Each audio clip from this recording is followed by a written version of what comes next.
What's up, guys? Did you expect those results in the Champions League? It was a surprising evening. Anyway, so let's go over Liverpool against Bayern Leverkusen for the Champions League. Liverpool is going to play a 4-2-3-1. The only thing that I noticed in the starting 11 was that Tsimikas was going to play for Robertson, and also Jones was going to play as a number 10 instead of Szoboszlai, and McAllister was going to be also a mixed midfielder, but he was going to defend a lot in the first half. We're going to talk about that. And also another thing was that Diaz was going to play as a number 9 and Gapko on the left. So it were interesting changes from the last games. On the Leverkusen side, they were going to play 3-5-2. Something that I didn't expect was to see Garcia in the starting 11.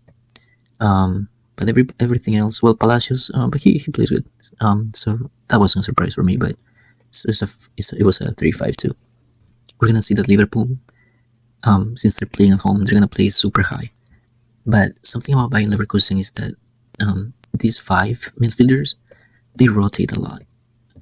And they just populate any area on the field. And that's how they're able to get off the pressing. And they managed to get away. It was really good to see how the build-up was so good from in the first half at least. Another thing was that Boniface was going to play on the left, and that meant that on the Liverpool side, Trent Alexander-Arnold, he was not going to be able to go high as he likes to go. He wasn't going up. And also, like I said before, here you can see that Jones was going to play as a number 10, and McAllister was going to play next to Gravenberch. So I don't like McAllister playing there. I like him to be as a number 10. I could have done this, but that's what Slot did. Alright, so let's talk about Bayern Leverkusen.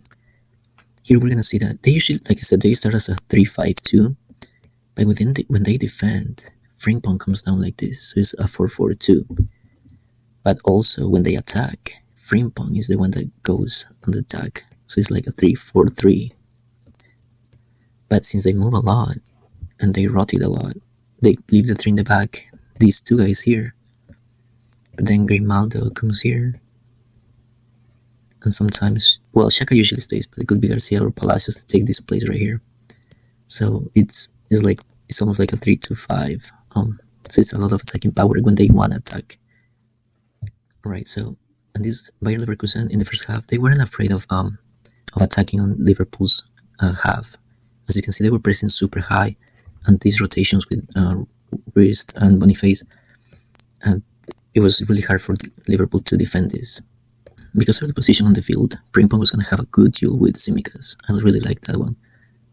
Tapsoba with Gapko was also a good one, but Tapsoba, to me, he won that duel just because he knew that Gapko was going to go his right, so Tapsoba, he couldn't let him go to the right.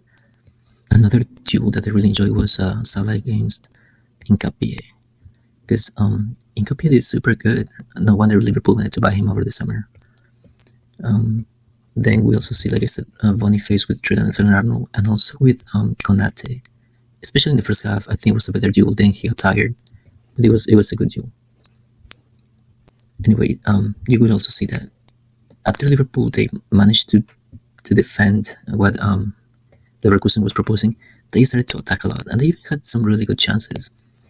But like I said before, Jones, he was the key, because he had chances, he had time, he had space, but when he was creating, it wasn't good enough. So that was something that they had to improve on the second half. Anyway, so in the first half, they only had 1 corner kick. It was for Liverpool, and this is how Leverkusen defends corner kicks. As you can see, they do man marking and zonal. So Grimaldo was going to be with Salah, Frimpong with Van Dijk, surprisingly, Nkapie with Konate, and Wrist with Jones. Then all the other tall guys like Ta and Tapsoba, they were going to cover by zone. Anyway, so that was the end of the first half. What I thought was that Liverpool, they were attacking a lot, but very direct. So they didn't have a lot of build-up. So they had, in my opinion, they had to improve that with McAllister and Jones, trying to get the ball more. And also, Gapko, in my opinion, he wasn't as dangerous. I could have put Diaz there and maybe put Nunez on as a number 9, but that's what I thought. And also, I wanted Trent Alexander-Arnold to go higher, because he's super dangerous when he attacks. On the Leverkusen side, I thought that the defense was really good. The 3 guys, they were super solid. And to me, I think they should have attacked more on the sides with Boniface Grimaldo is super dangerous when he wants to be on free pong. He really had some good chances in the first half. So I thought they had to improve in all that. And like I said, they had really good build-up, but in the last third, they weren't clinical enough. Anyway, when the second half started, right away you're gonna see that Liverpool, they came to attack, and they were pressing super high, as you can see right here. And Leverkusen, they were just defending. They weren't interested in the ball anymore. So it was super dangerous, because now in the second half, Trent was attacking a lot. McAllister was also gonna go higher. Tsimikas was also gonna go like this. So it was super dangerous for Leverkusen. And this is how Liverpool defends corner kicks. They usually do by zone, as you can see right here. Alright, so then in the 61st minute, Van Dijk passes it to Alexander-Arnold, and there's no pressure on him. And look at Jones, he's gonna go to the space. And he has a couple seconds, because neither those two guys don't press him. And then he's gonna see Diaz. Obviously he's onside, and he puts it in the back of Tapsoba. And Diaz is 1v1 against Rederick. And he's gonna just go over him. And it was a really good finish. Look at Diaz. In the box, no pressure. There you go. That's how you do it. And that was the 1-0 for Liverpool. And that changed the game completely. Then just 2 minutes later, look how McAllister with that pass, he just avoids 3 people. Then he finds Diaz. But look at the defensive line. It's super high. And Diaz passes it to Salah. Obviously, it's not a good pass. But still, he has time and space. He turns. And look, he's going to find Diaz. And look at that huge space there. So Diaz, there's no pressure. He's going to find Salah again. But Salah, right away, he's going to cross it to Gapko, who is with Xhaka. And Gapko is just going to score. Oh, VAR checked it. It was not an offside, so that was the 2-0. But right after this, Xabi Alonso made some changes. So he put them Kaufman for Palacios and Enric for Garcia. But Kaufman was going to be here. And now Xhaka was going to be a little bit to the left. And Enric was going to be here. Like that. So it's still a 3-5-2. Then Slot makes some changes. Just Szoboszlai for Jones. But now he's going to play here. Let's just put it back. It's still a 4-2-3-1 though. After the 2-0, Bayern Leverkusen was going to attack a lot. As you can see, now they were going to risk a lot. And this was super dangerous. Even more than the second goal. Because look how they are. There's so many rotations. And at this time, they had good chances. They had some good chances. Then Nunez came in for Gapko. But now he was going to play as number 9. Diaz on the left.